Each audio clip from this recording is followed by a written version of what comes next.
미국 서부 지역이 펄펄 끓고 있습니다. 여러 곳에서 낮 기온이 40도를 웃돌고 있습니다.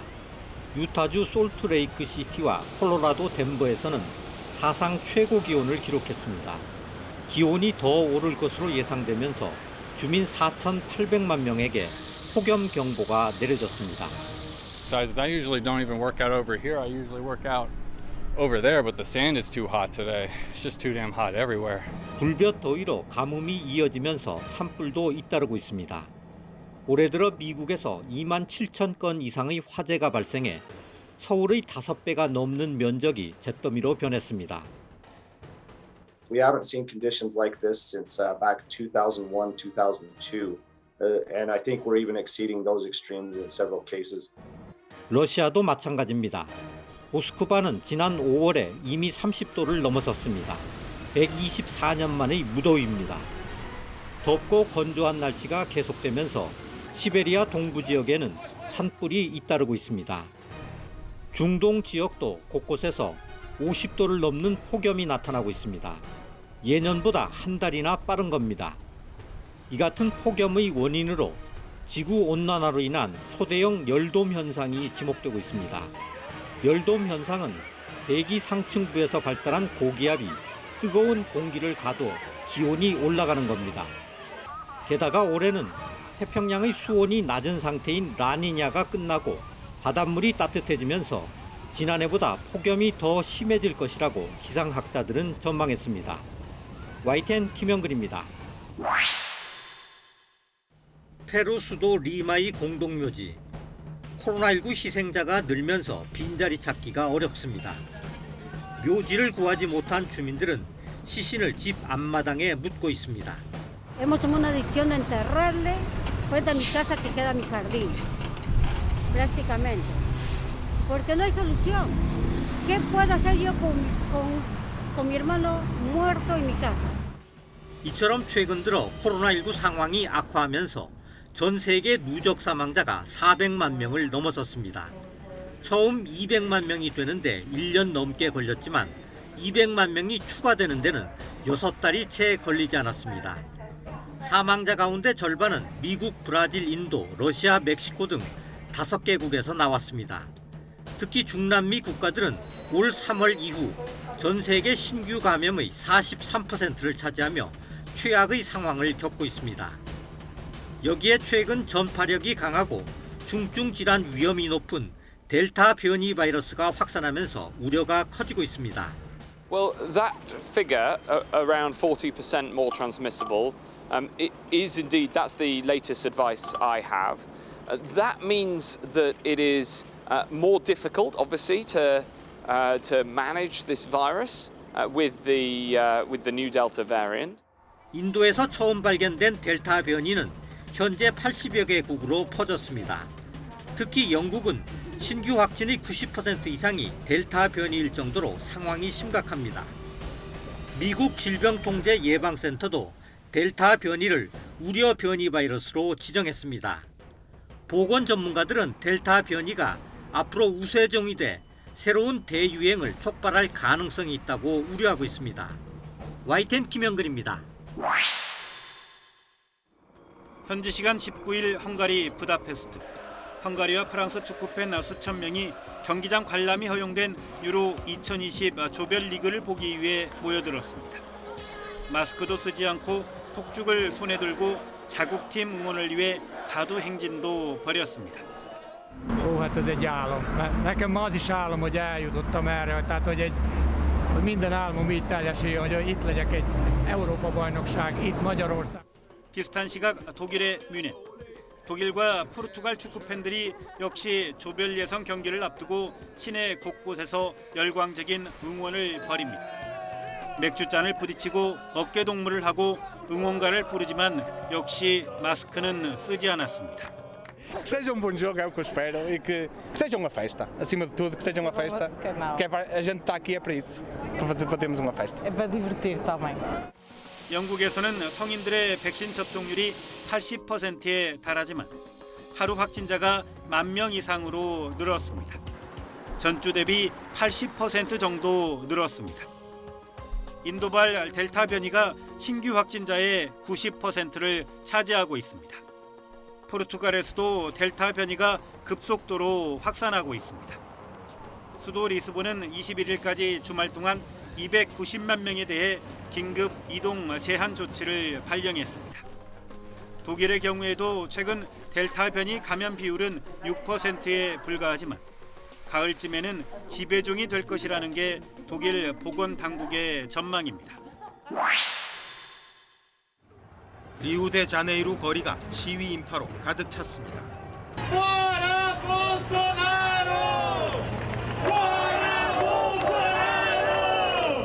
보우소나로 퇴진을 외치며 정부의 실정을 규탄합니다. 모이면 목숨이 위험한 상황인데도 시민들이 시위에 나선 까닭은 자이르 보우소나로 대통령이 이끄는 현 정부의 실정이 도를 넘어섰기 때문입니다. A gente está fazendo protesto contra esse governo Bolsonaro, genocida, que não comprou vacinas e não fez nada para cuidar da gente nesse último ano. AP통신은 브라질 26개 주 가운데 최소 22개 주에서 반정부 시위가 벌어졌다고 전했습니다. 최대 도시 상파울로에서도 많은 시위 인파가 모였습니다. Para se contrapor a essa política negacionista, infelizmente, o dia 19 de junho de 2021 entrará para a história como o dia que, infelizmente, o Brasil atingiu a triste marca de 500.000 mortos. 보우소나루 대통령은 코로나19 위험성을 경시한 대표적인 정치 지도자입니다. 코로나19를 가벼운 독감 정도로 치부하며 방역 조치도 백신 도입도 소극적이었습니다. No meu caso particular, pelo meu histórico de atleta, caso fosse contaminado pelo vírus, não precisaria me preocupar. 최근 상원 코로나19 국정조사위원회 조사에선 정부가 제약사 화이자와 백신 구매 협상을 진행하며 화이자가 보낸 이메일 81건 가운데 53건에 답하지 않아 백신 도입이 늦어졌다는 분석이 나왔습니다. 전문가들은 브라질 정부가 평균 수준의 대응만 했어도 코로나19 사망자 5분의 4는 죽음을 피했을 수 있을 것으로 추산했습니다. 브라질의 코로나19 확진자는 19일 현재 1,788만여 명이며 백신 접종을 마친 인구는 11%, 한 차례라도 백신을 맞은 인구는 29%에 불과합니다. YTN 김준호입니다.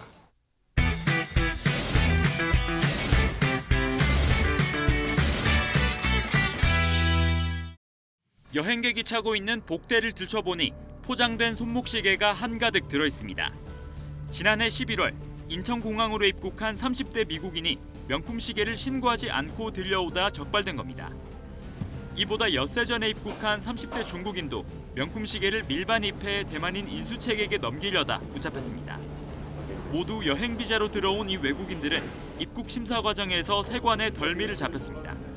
저희들이 나름대로 분석을 해서 모범 여행자를 지정하거든요. 검사 대상으로 지정된 사람입니다. 검사가 비교적 허술하게 이루어지는 휴대 물품 속에 감춰 들려오는 수법을 썼습니다. 두 외국인에게 압수한 명품 손목시계는 모두 83점, 시가로 따지면 34억 원어치에 이릅니다. 인천 본부세관 분석 결과 지난해 시계를 밀반입하려다 적발된 사례를 액수로 따지면 2019년보다 90%가량 늘었습니다. 세관 당국은 코로나19로 해외여행이 줄고 면세점 쇼핑이 힘들어진 틈을 타 명품 시계를 몰래 들여와 팔려고 한 것으로 보고 있습니다. 코로나로 인해서 여행객들이 해외여행이 자유롭지 못하니까 이런 대담한 밀수 행각이 벌어진 거로 저희들은 추정하고 있습니다. 세관 당국은 밀반입한 2명과 인수책인 1명을 검찰에 고발하고 압수한 시계는 경매에 넘겨 국고로 환수할 예정입니다. YTN 박희재입니다.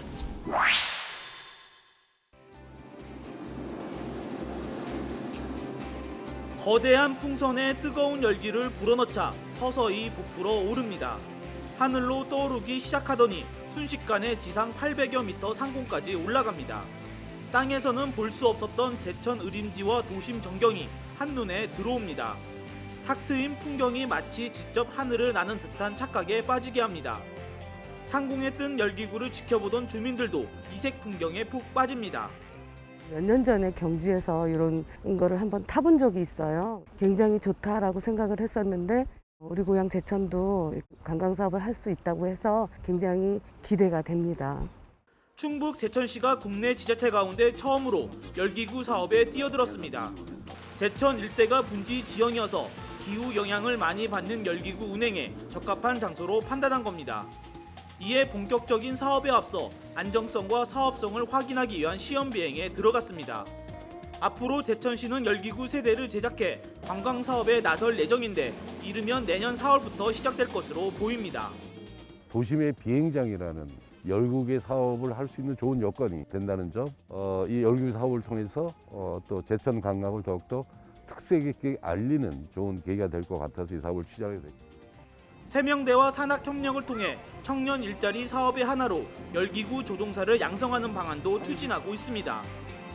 열기구 사업이 충북 제천의 대표적인 관광 사업으로 자리 잡을 수 있을지 벌써 관심이 쏠리고 있습니다. YTN 이성호입니다. 이른 아침 밤새 오징어를 잡은 어선들이 항구로 속속 돌아옵니다. 배마다 싱싱한 오징어들이 가득합니다.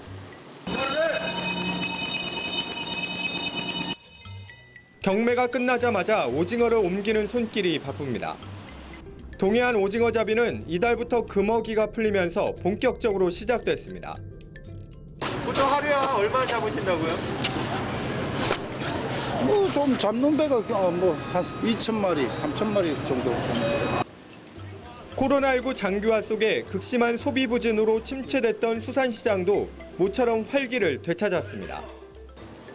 올해 강원도 동해안에서 잡힌 오징어는 1,947톤으로 최근 3년 평균보다 15% 늘었습니다. 난류성인 오징어가 북상하는 시기인데 동해안 수온이 평년보다 1도 정도 높기 때문입니다. 오징어들이 좋아하는 온도대가 이렇게 형성이 되어야 이제 밀집도가 높아지잖아요. 그러면 이제 어획을 할 때에도 어획 효율도 훨씬 이제 높아지고 어획량도 많아질 수 있는 그런 이제 요인이 되는 거죠. 동해안에 형성된 오징어 어장은 다음 달까지 이어질 것으로 전망돼 풍어에 대한 기대도 조금씩 커지고 있습니다. YTN 송세혁입니다. 머리 위로 우뚝 솟은 원통형 뿔과 몸통을 덮은 회갈색 털과 갈기. 200만 년 전 모습 그대로인 야생동물이자 국내 1,500여 마리밖에 남지 않은 멸종위기 1급 사냥입니다. 어미 곁을 졸졸 따라다니는 새끼. 아직 뿔도 없고 솜털도 그대로지만 모습은 영락없는 사냥입니다. 그동안 한 번도 공개된 적이 없어 베일에 쌓여있던 사냥 출산 모습이 처음으로 공개됐습니다. 출산을 앞둔 어미 사냥이 더 있어 새끼 사냥은 최대 7마리가 더 태어날 예정. 아무 이상 없이 정상적으로 출산을 해서 한 10여 개체 정도 증식이 되면은 지금 저희 시설 내에서는 최대 출산 상황이라고 보시면 될 거예요. 지난 2007년 문을 연 양구 사냥 증식 보건센터가 7마리로 시작한 사냥 보건사업. 지금까지 모두 73마리를 길러냈습니다. 그리고 한반도 백두대간 자연의 품으로 30마리를 돌려보내는데 성공했습니다. 백두대간에 저희 개체랑 다른 개체를 넣어서 우리나라에 있는 사냥 복원 사업에 있는 복원에 일조할 수 있는 그런 무분별한 포획과 서식지 파괴로 멸종 위기에 처한 사냥. 인간과 야생동물 공존을 위한 오랜 노력이 조금씩 결실을 보고 있습니다. YTN 홍석입니다. 논에서 모를 심는 작업이 한창입니다. 2대의 이양기가 작동하는데 자세히 보니 다른 점이 있습니다. 작업하는 농민이 한 대는 2명이고 한 대는 단 1명. 게다가 1명이 일하는 이양기에는 운전석에 사람이 없고 핸들이 스스로 움직입니다. 2명이 작업하는 일반 이양기에 자율주행 장치를 달아 이양기가 스스로 움직이며 모를 심는 겁니다. 논두렁에 설치한 이 장치는 영상 자동 물고, 카메라와 센서를 이용해 논의 수위를 측정하고 물이 부족할 때 자동으로 물을 공급하는 장치입니다. 논에 나가서 물 관리를 하는 데 드는 시간과 노동력을 줄일 수 있습니다. 뭐 비 오거나 그럴 때 나오기 힘들 때 그럴 때도 그냥 스마트폰으로 봐가지고 집에서 앉아서 그냥 열었다가 물 부었다 하면 되니까 좋아질 것 같습니다. 드론도 농업의 다양한 방식으로 활용합니다. 드론으로 논에 직접 벽실을 뿌려 파종할 수 있고 농약 살포도 가능합니다. 특히 드론을 활용한 벽시 파종의 경우 모를 키워 옮겨 심는 과정이 없어 더욱 경제적입니다. 안전한 농산물을 국민들이 공급할 수 있는 안정적인 생산 기반을 구축하는 데가 있고요. 그다음에 부족한 노동력에 대한 기계화, 자동화를 통해서 노동력을 줄일 수 있는 그런 장점이 있겠습니다. 급속한 고령화에 코로나19로 외국인 일손마저 부족한 우리 농촌에 첨단 디지털 농업 기술이 해법이 될 것으로 보입니다. YTN 김학무입니다.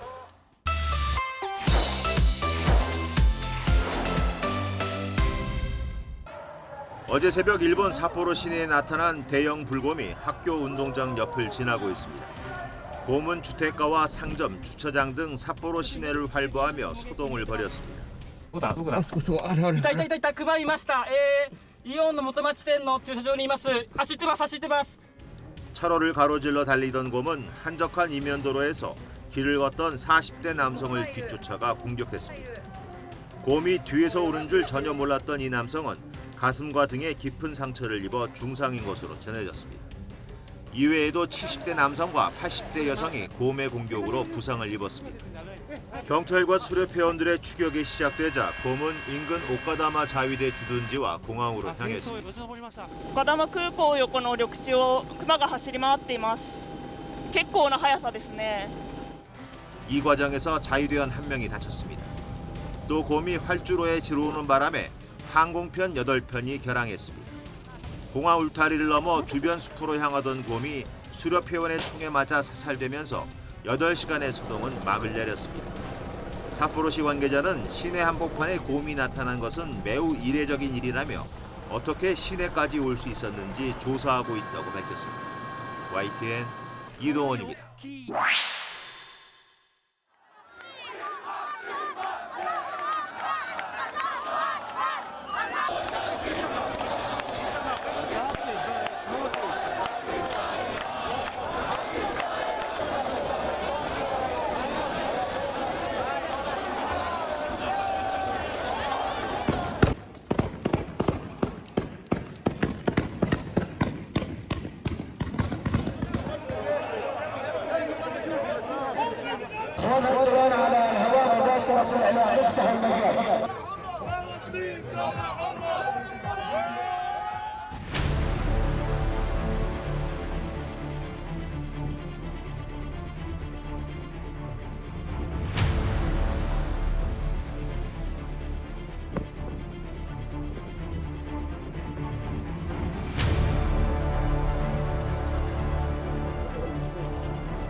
코로나19가 사라지고 코로나 2일이 온다.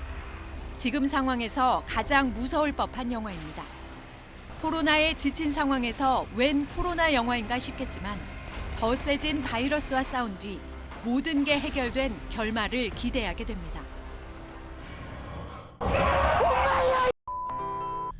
이른바 공포 영화 에피타이저도 나왔습니다. 공포 영화를 관람하기 전 10분 동안 미리 공포 영상을 보면서 공포감을 극대화하는 겁니다. 에피타이저 다음 본 메뉴는 3년 만에 돌아온 콰이어트 플레이스 2. 소리를 내면 괴 생명체에 공격받는 사투를 담았습니다. 올해 공포 영화에는 현실 소재가 많이 담겼습니다. 5년 만에 돌아온 컨저링 시리즈는 미국의 실제 살인 사건에서 출발했고 여고괴담 6번째 이야기도 우리 학교 현실을 담아 공포감을 극대화했습니다. 함구하지 않아야 되는 내용들도 분명히 있는 것 같아서 학교에서 일어나는 괴담일 수도 있지만 그냥 단순히 공포 영화는 아니다. 지난해 코로나19 상황 속에 공포 스릴러 영화는 그다지 빛을 보지 못했습니다. 올해는 이달에만 10편 넘게 개봉하고 여름 성수기에도 굵직한 작품들이 나옵니다. 공포 영화들은 좀 원래부터 좋아했던 장르에 대한 그 충성도가 높은 관객들이 많이 존재하기 때문이고요. 좀 그런 더위를 식히는 차원에서 개봉하기 좋은 장르라는 그런 측면도 있습니다. 영화계에서는 공포 영화를 보면 180여 킬로칼로리가 소모된다는 9년 전 연구 자료까지 인용하면서 관객 발길을 호소하고 있습니다. YTN 김혜은입니다.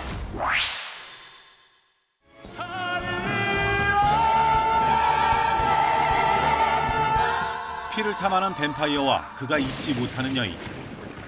많은 인간을 파멸시키는 저주받은 영혼이 사랑하는 여인을 400년 만에 다시 만납니다. 사중으로 회전하는 블록버스터급 화려한 무대에서 가슴 아픈 사랑 이야기가 비장하게 그려집니다. 2014년 초연 이후 4번째 시즌. 막강한 티켓 파워를 자랑하는 붉은 머리 샤큘 김준수가 이번 역시 무대에 오르고 드라마에서 소시오패스 연기로 강한 인상을 남긴 신성록이 새로운 드라큘라로 합류했습니다. 많은 사람들이 뭐 살다가 떠나가기도 하고 그런 어떤 많은 인생의 경험들이 많이 있잖아요. 그리고 사랑한 여인을 못 잊고 400년 넘게 이제 살아오는 인물이기 때문에 더 인간적일 수 있고 더 외롭고 더 고독할 수 있겠다. 원작의 드라큘라가 옛사랑을 못 잊는 순정파라면 마마돈 크라이의 드라큘라는 고뇌를 곱씹는 철학파입니다. 죽음을 갈망하는 뱀파이어, 사랑을 갈구하는 사람을 돕는 대신 자신의 죽음을 도와달라고 거래합니다. 웃기며 울리며 다양한 드라큘라의 모습으로 삶과 죽음의 문제를 고민합니다. 영원한 삶을 살면서 그 시간의 흐름에 따라서 각각의 이제 다른 모습으로 전혀 다른 인생으로 살아가는 그런 드라큘라를 표현을 하고 있어요. 그래서 이 드라큘라는 영원히 살 수밖에 없는 그 숙명을 거부하고 싶어서 이 죽음을 항상 갈망을 하고 초연 11년 만에 6번째 무대에 오른 이번 작품에선 8명의 배우가 돌아가며 드라큘라 역을 맡습니다. 세계적으로 드라큘라가 등장하는 작품은 560여 편. 일찍 찾아온 여름, 등골 서늘한 드라큘라의 노래가 명품관에서도 노포 맛집에서도 관객을 기다리고 있습니다. YTN 기정훈입니다.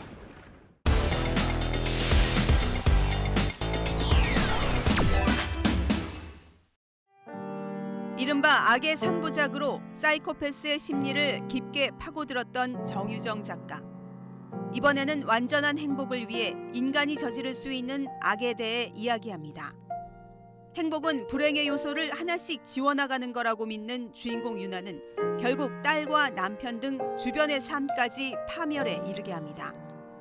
우리 사회에 종종 나타나는 지독하게 이기적인 행복 강박증. 작가는 고통과 불안, 결핍도 삶의 일부라는 걸 인정할 때 진정한 행복을 알 수 있다고 말합니다. 자기 행복만을 추구하고 타인의 행복에는 타인의 행복을 외면할 때 어떤 일이 일어날 수 있는지 그런 것을 보여준 소설이에요. 타인의 인생을 얼마나 이렇게 파멸까지도 몰고 갈 수 있는 그런 것들을 좀 보여줬다고 봐야죠. 정 작가는 인간의 깊숙한 내면을 흥미진진한 스토리로 엮어내 독자들의 사랑을 받아왔습니다. 날 노려보고 있었어. 영화 소재로도 많이 쓰여 스크린에서 소설의 캐릭터가 생생하게 살아나기도 했습니다. 7년의 밤, 28, 종의 기원 등 악의 3부작은 많게는 22개 나라에서 번역될 만큼 해외에서도 인기입니다. 작품마다 사전 조사에 공을 많이 들이는데 이번에도 프로파일러와 심리학자 등을 취재하고 시베리아 횡단 열차를 타고 바이칼에 다녀왔습니다. 세상에서 가장 깊은 호수에 한번 서보고 싶더라고요. 그러면 내가 주인공 신유나를 이렇게 캐릭터를 만드는데 좀 도움이 되지 않을까, 어떤 영감을 받을 수 있지 않을까. 차기작은 현대 사회의 암울한 미래, 디스토피아를 주제로 SF가 가미된 작품을 구상하고 있습니다. 이번 작품이 행복에 대한 욕망이라면 다음 작품은 소유에 대한 욕망입니다. 또 나의 행복을 추구할 권리와 함께 타인의 행복에 대한 책임도 있다는 것을 생각해봤으면 하는 마음으로 썼어요. 어떤 정답을 제시한 소설은 아니에요. 이렇게 잘못된 예를 보여드린 거죠. 우리 이렇게 살지 말자, 뭐 그런 거. YTN 김선입니다.